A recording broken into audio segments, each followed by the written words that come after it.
Carter Lake has always been a part of Iowa, but it's on the Nebraska side of the river. Do Carter Lake residents understand how this happened? There's a lot of people that think young kids are getting too involved in sports. But isn't it a good thing if kids are off the couch and being active? While dental care can be expensive, there are ways for people without insurance to pay for their dental care. While we know that obesity is a problem for many people in Nebraska, it's an even bigger problem for Nebraska minorities.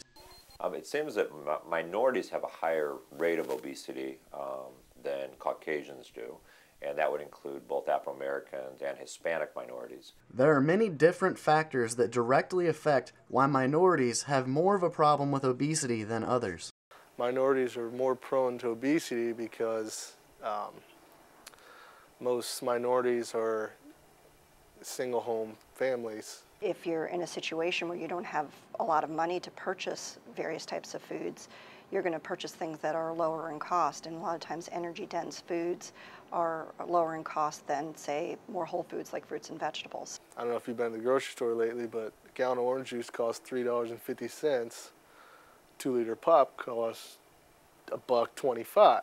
While high prices of healthier food options are a problem that causes obesity, a bigger problem facing many minorities is living in a low-income community. Overall, minority neighborhoods have about 30% lower percentage supermarkets than if you look at, let's say, a West Omaha neighborhood.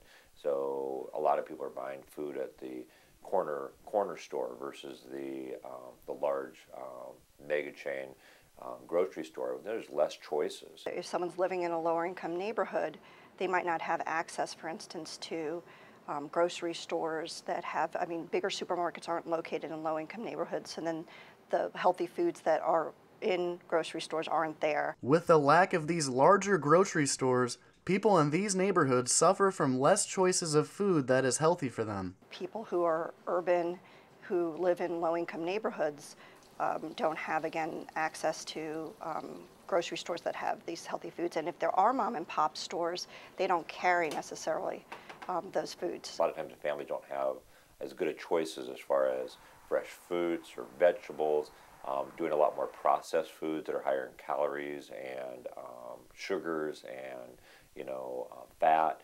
And I think a lot of times the choices that are available in a minority neighborhood may not be as good from a food standpoint. While obesity is a problem for Nebraska minorities, there are a few things that people can do to ensure that minorities have a chance to be healthy.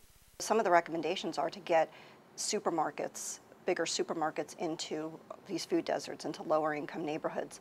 The mom and pop stores that are there, there's encouragement to have healthy corner stores. Bringing grocery stores into the inner city that can provide more options for people that aren't processed food, and they have more options with fresh fruit and fresh vegetables and stuff like that. Nebraska minorities could fight obesity with more healthy food options in low-income neighborhoods. For Overweight State, I'm Matt Thompson.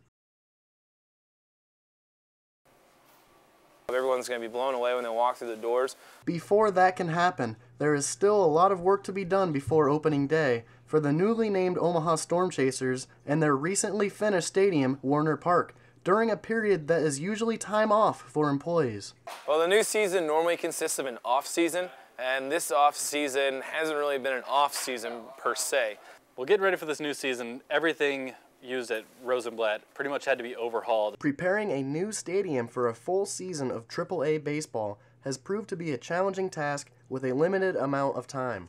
It's going to come down to the final day, cutting of grass, putting up signs, getting everything ready with table placement and chairs. But it's all been worth it, and we're very, very excited to open up Warner Park here coming up on the 15th. After all the changes during the off-season, the Storm Chasers are ready for opening day. Right now, I think the whole staff just really wants to get the 15th done and get back in baseball mode.